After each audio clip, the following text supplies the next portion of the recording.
Let's see. Aloha, everybody. Welcome to the hearing. Sorry, we're running a few minutes late. One bill to be heard today on the agenda, House Bill 1909, proposed House Draft 1, or House Draft 1, I'm sorry. Let's see. We only have a few testifiers. Hopefully you're here on Zoom. We're going to start off with Bonnie Kahakui, State Procurement Office. Good morning, Chair, Vice Chair, members of the committee. Bonnie Kahakui, Acting Administrator. We stand on our written testimony in opposition to this bill. Thank you. Okay, thank you very much. We also have Ian Chan Hodges. Mr. Hodges, are you on the? Go ahead. Yes.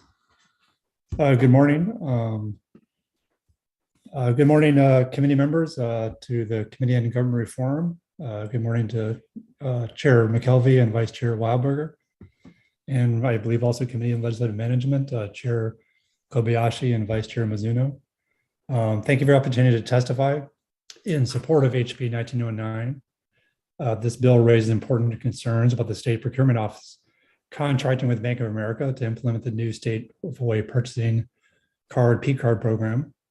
On October 7, 2021, the acting administrator of the State Procurement Office sent a memo to all state department heads and the chief procurement officers of all 4 counties announcing transition to the statewide P-card from First Hawaiian Bank to Bank of America. The memo also states that Bank of America's purchasing card program was scheduled to be completed by the end of 2021. What the State Procurement Office did not address is how the P-card program was awarded to Bank of America, despite the fact that this bank, and the language of this bill points this out, has a history in Hawaii of broken promises and unfulfilled commitments. The Hawaii State Senate and all 4 counties have passed resolutions highlighting the fact that Bank of America owes hundreds of millions of dollars to the Hawaiian people. Excuse me. Governor Ige has written to Bank of America requesting that senior bank executives travel to Hawaii to reach a fair and final settlement to its outstanding obligations to Hawaii. Bank of America has not done so and is now being awarded a contract by the state, a lucrative contract, I should add. And just to add to that, just to give you a little more background, in 2012, the Hawaiian Homes Commission unanimously confirmed the Bank of America the commitment made remain unfulfilled. And this is a commitment for $150 million to Hawaiian homelands. It's supposed to be fulfilled by 1998. On April 18, 2018, Governor David Ige invited Bank of America executives to Hawaii to reach a fair and final settlement of B of A's outstanding $150 million commitment to Hawaiian people. Governor Ige also followed that up by filing a FOIA request with the Board of Governors of the Federal Reserve to find out why their ordering Bank of America to do this had not been fulfilled.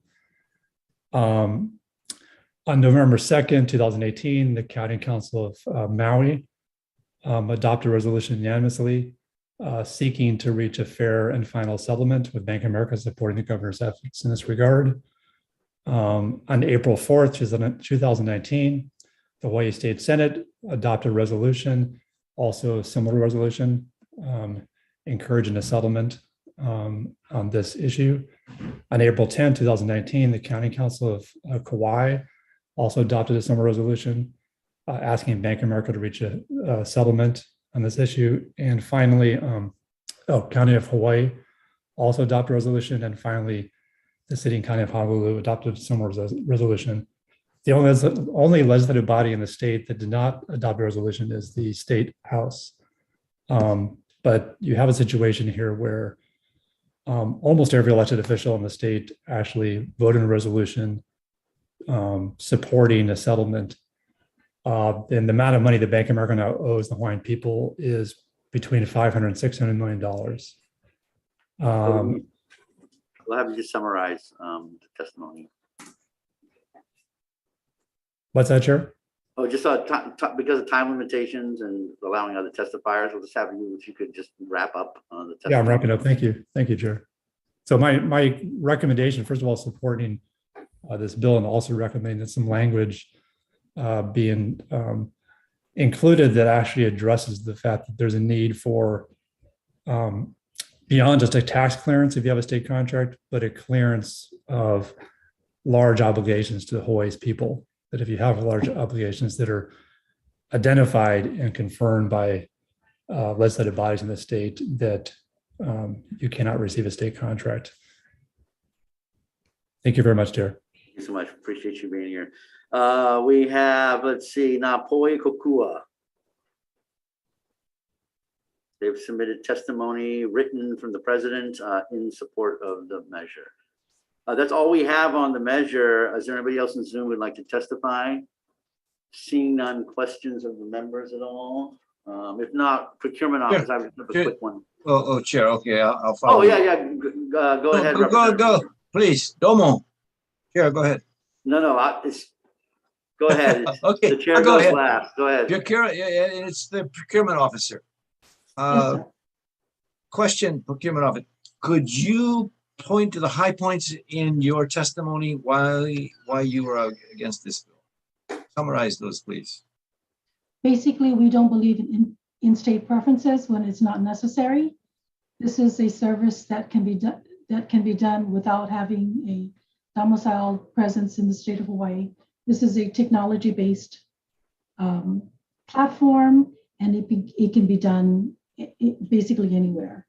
Okay, the follow-up to that is, who has the current account of the state of Hawaii? Is it Bank of Hawaii or First Hawaiian Bank?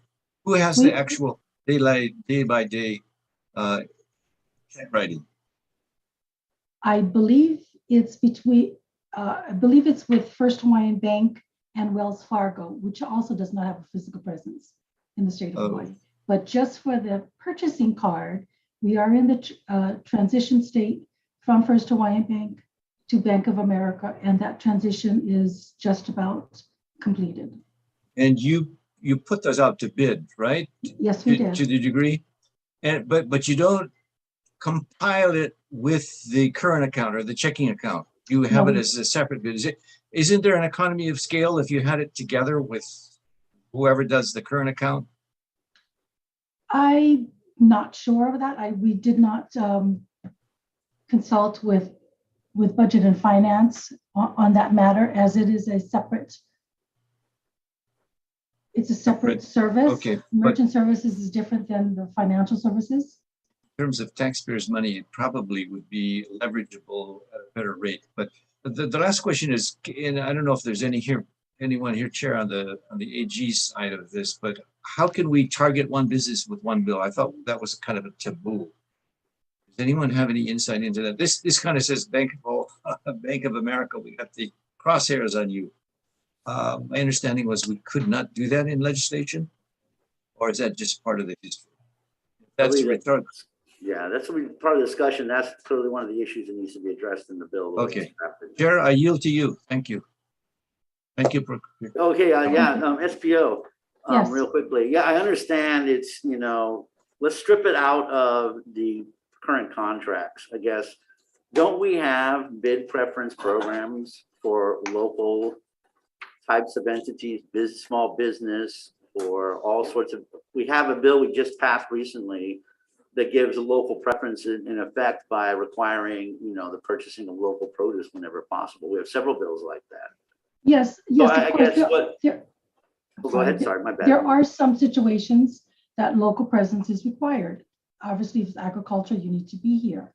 But there are certain services that don't need to be quite. All your IT type services don't necessarily have to have a local preference. And this is one that does not require. We have all kinds of IT related projects. Well, yes, it's supposed to be for financial services. And, That's correct. a lot of these entities, when they take the existing entity, a local, let's take it to pure policy level.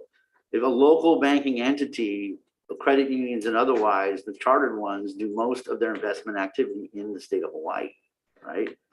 I mean, they, in essence, will put the state's money to work back here in our backyard, instead of an entity, like the present one, that deploys all of its assets outside of Hawaii. I mean, so there is a compelling interest like local ag in trying to support our local economy, our local investment economy. I mean, do you think a discussion at least is warranted on that? Should the bill change to reflect that? We can appreciate that. We always want to support our local businesses whenever possible. In answer to your earlier question, we do not have a small business program currently in effect. So that is isn't in the works at the present time, although there are some bills that are moving forward that could possibly address that. As far as this, to me, is more of a procurement type issue. So we're restricting our own competition. And the procurement code says we're supposed to be fair and equal opportunity.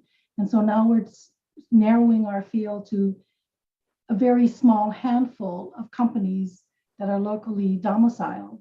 And I think that may be a dangerous path to take. Well, also too, I mean, isn't there also an accountability, because we're talking financial services, or because we're talking about a thing where there should be, accountability insofar as having an entity that the legislature could basically, inquire with. SBO could follow up with different things insofar as trying to deal with an entity that's completely at arm's length. Is that something that warrants further discussion, you think? I mean, I'm not sure what other kinds of discussions would need to happen, but we're certainly, open to having any kinds of discussions that would clarify the issue. But just keep in mind that when we did procure this, it was an open competition. Everything was done up and above board with all the evaluation criteria. Everyone had an equal opportunity to compete. okay. Well, what about as a general policy? Final question, everybody. I appreciate your indulgence. The issues come up in the previous testifiers of this obligation that's been recognized by state and county governments that the awardee had. Should there, going forward, for these types of bid awards, be in essence a tax clearance, a clearance, if you will? Disqualifying. As my vice chair just said. I mean, shouldn't that weigh into the equation going forward insofar as part of the procurement process? Because we do it for other contracts that the state has. All contracts, regardless of city, county, or state, have to have clearances. They have to have state tax clearance. They have to have IRS clearance. They also have to have labor, DOH, DCC. They all have to have clearances, regardless of whether they're domiciled here or not. Okay, well, that's something hopefully we can follow up with definitely after this hearing. Okay, thank you. Thank you so much, members. Thank you so much for the Q&A. This is one of the more provocative topics for the session. Sure. Rep. Ward. Can I follow up on your line of questioning, please? Yeah. To the procurement officer again, you did put out the P card to bid, correct? And that's where we are now. Without giving too many secrets out, was the Mainland bid really, really lower than what was locally done? Or did you not have any local bids? We did have local bids, and actually it was an RFP process. It's the highest ranked. So the awarded contractor was the highest ranked, not only in the evaluation criteria, but also in the rebates back to the state. But how many criteria? I'm trying to look at a dollar difference taxpayer wise. Taxpayer wise, if we were with the awarded contractor, as opposed to using the two local banks, we would forfeit between $195,000 to $500,000 per year. I'm not sure I understood. You forfeit it if you do what? Oh, so basically, okay, so if we went with the two local banks who gave us a lower rebate incentive, we would not get around $195,000 to $500,000 rebate, which you would lose that much revenue. Is that what you're saying? That's correct. Okay, because I know when I do my drug policy, I go to CVS, and obviously that's okay. They bought longs, but that's still an offshore. I was wondering if this passes, will it go into other areas like EUTF and drug policies? That's exactly what my concern was. That's kind of a dangerous path to go down if we're going to mandate or codify that it has to be a Hawaii based. And in this day and age of technology, we're getting more and more companies that may not necessarily be domiciled here. And do we really want to go down that route? On that issue, how do you define domicile? There's a lot of companies say, I'm domiciled in Delaware, but all they have is a registration. Do you have to physically have brick and mortar to be, what's your definition of domicile? Well, that's what my understanding on this one is. They have to have a physical presence, an office space here. Thank you very much. Thank you, Chair. Thank you. You're welcome. Thank you. Yes, Vice Chair, please. Thank you for the state procurement office, please. And just, I appreciate that. I'm sorry, I'm getting a feedback. I'm not hearing the Don't question. worry. Big echo. Okay, so is that better? No space bar? Okay. I appreciate that the state procurement office is doing its best to save a lot of money for the state. And I definitely don't support going Hawaii only if we can save money. But with the testimony from Mr. Chan Hodges, wouldn't the fact that Bank of America is a proven bad actor toward the state be a disqualifying element in decision-making? It seems like we're offering tacit approval for this debt that all counties and state government has asked to be repaid. We would have to check to see what those legalities are. We do our due diligence when we do an evaluation. We checked all our references with other states. We've done all those things that was required of us. And at that time, this was not brought up. So We the weren't state aware of procurement it. office was unaware of that element when you're decision making. Is that? That's correct. At that time, and keep in mind, this is the 2019 that we did put this out. And at that time, we were not aware of that. Okay, thank you, Chair. No, Thank you. thank you very much. I appreciate the questions, Vice Chair, a lot, because definitely this is a huge issue, especially for our Native Hawaiian community, to emphasize that point. Anyway, that's all we have on this bill. We'll go ahead and we'll recess out of the hearing and we'll go into decision making with our joint committee. Thank you, LMG Chair, for waiting. Appreciate it. Okay.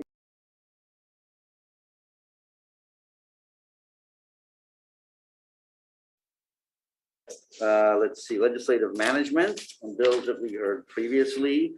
Members, on the measures on the agenda that were remaining after discussing it with my co-chair over there.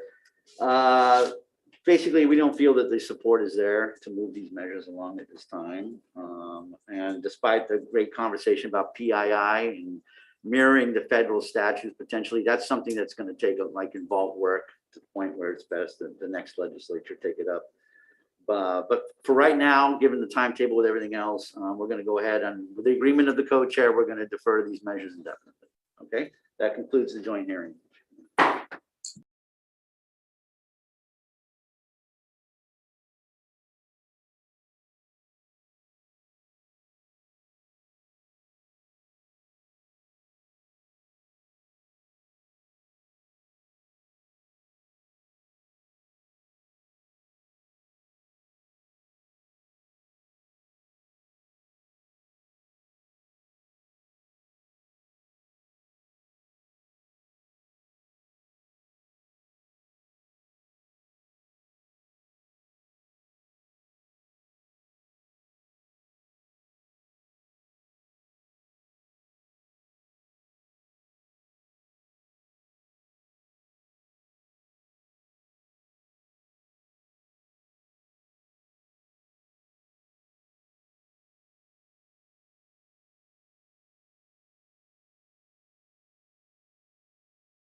Welcome back, everybody, for the sole hearing of government reforms.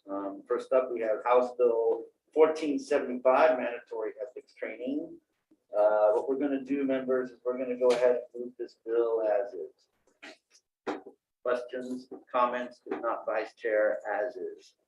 Thank you, Chair. Your recommendation to move HB 1475 as is. Chair and Vice Chair voting aye. Representative Eli. Aye. Representative Ichiyama. Aye. Representative Mizuno. Aye. Representative Woodson. Excuse. Oh. Representative Apologies, I Woodson. was muted. Aye. Sorry about that. Representative Yamashita. Aye. Representative Ward. Representative Ward, What is it? are you here for voting? Excused. Thank you, Chair. Your recommendation is Thank adopted. you. HB 2069, relating to gifts. What we're going to do, members, is move this along. It's a House Draft 1, but we're going to go ahead and we're going to require that the recipient of the gift transfer within 30 days the gift to the archives office. The law that they would be mandated to keep in the bill now will be trimmed back and have included into it the date of transfer. So you receive a gift from a foreign government, you transfer it to the archives office, you have to do it within 30 days, and on your gift log, you would note the date of transfer. And a defective date, because this obviously will be an ongoing conversation. Given the events. Members, questions, comments? If not, Vice Chair, 2069, House Draft 1. Thank you, Chair. Your recommendation to move HB 2069 with amendments, Chair and Vice Chair voting aye, noting the excused absence of Representative Ward. Do any other members have reservations or no vote? Thank you, Chair. Your recommendation is Thank adopted. you. 1871, relating to gifts. We're going to defer that measure for this session. 2037, relating to the Office of Information Practices. We're going to adopt OIP's amendments, as you saw in the testimony about written guidance. And then to further talk about those amendments, we're going to put an effective date of 21/12. Members, questions, comments? If not, Vice Chair, 2037, House Draft 1. Thank you, Chair. Your recommendation to pass HB 2037 with amendments, Chair and Vice Chair voting aye, with Representative Ward excused. Any no or reservations from other members? Thank you, Chair. Your recommendation is adopted. 2026, we want to go ahead and add technical amendments needed for clarity, consistency, and style, and an effective date. There's more discussion occurred about it. Questions, comments? Not Vice Chair. 2026 House Draft 1. Thank you, Chair. Your recommendation to pass HB 2026 with amendments, Chair and Vice Chair voting aye. Representative Ward excused. Any no or reservations from other members?